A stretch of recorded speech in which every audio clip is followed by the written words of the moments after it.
Now, much of Western Europe is sweltering in a gruelling heat wave, with temperatures expected to climb further in the coming days.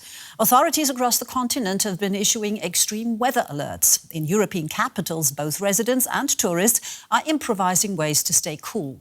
For many Europeans, it's already the second heat wave of the year, with temperatures soaring above 40 degrees Celsius in cities across the continent.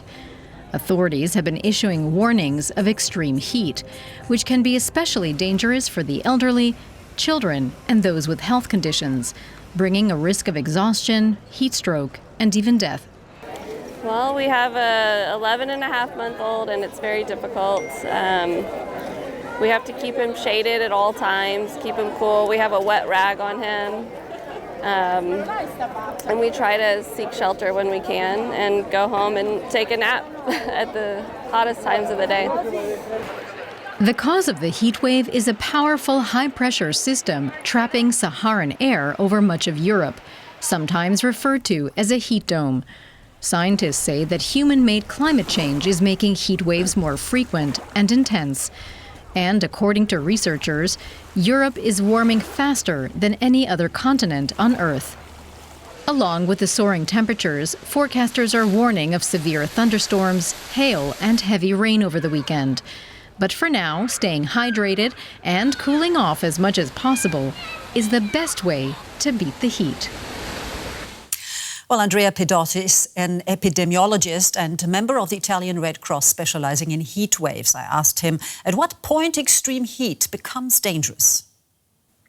So every time that we have a temperature which is different from when the one that we are used to, then we have problems. When we have multiple days, for example, over 32 degrees, maybe even during the night, then the body starts to feel exhausted by heat. So we start to talk about heat exhaustion, and we start to see more people going to the emergency department or even dying. So we nowadays we can model pretty easily and with some acceptable level of precision, which will be the impact of heat waves on human body. Now, of course, we're always being told, try and stay cool, drink a lot of water. But how do you notice that you're getting too hot for comfort? Is dehydration or a heat stroke, is that something that you can actually feel coming so that you can do something about it in time? So it's always a balance between the heat that comes in and the heat that goes out of the body. And the heat can come in through the temperature of the air or from the direct light and heat from the sun. Those are the two main sources. While it goes out basically by our body temperature, and through sweating we lower our body temperature.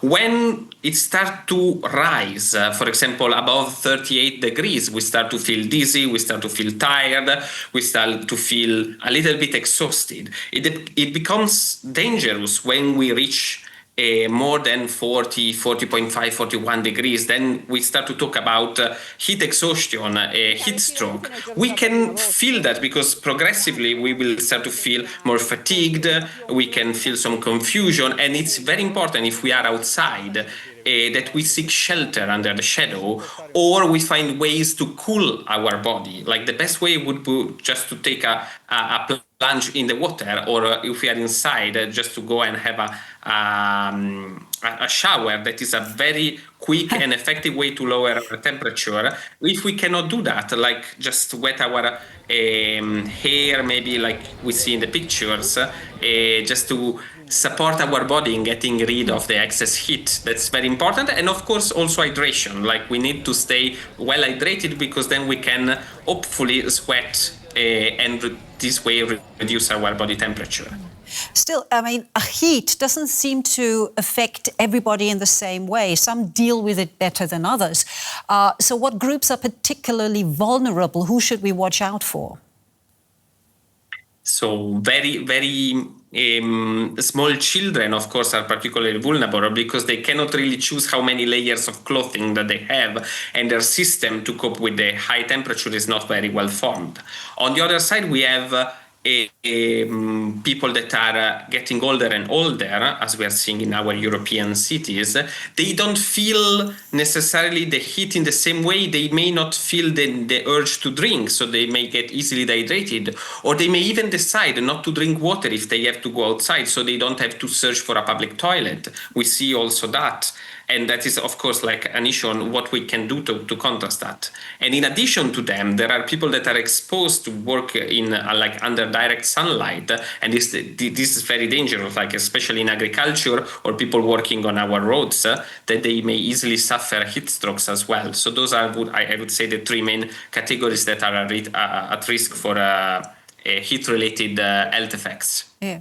When I introduced you, I mentioned that you also work as an epidemiologist specializing in heat waves, and the Italian Red Cross offers regular skin health checks. What's it about? Is it all about detecting skin cancer, or could heat do something else to our skin too? So over the year, we have like different health campaigns. The one that we have during summer tries to take like a whole risk approach on what is happening during the summer. So of course is the awareness on the heat strokes. We have a national toll-free number to get advice on where are like to link them with the services that are available on the local municipalities or on the national level. At the same time, we're working on arboviral diseases, so those new mosquitoes that change the place where they live because it's getting warmer. And of course, there is the things that come directly from the sunlight. This is the third one, where we have a camper and we are offering like a tour of some Italian towns where we offer like skin checks to raise awareness about the issues with being exposed to sunlight without proper protection with the sunscreen. So those are like, we try to bundle together all the summer health risk in a coherent campaign to better communicate like with all the public. Right. And hopefully we can still enjoy summer one way or the other despite the heat waves. Andrea Pedot, member of the Italian Red Cross Resilience and Adaptation team. Thank you so very much for your time. It has been a pleasure. Thank you very much too.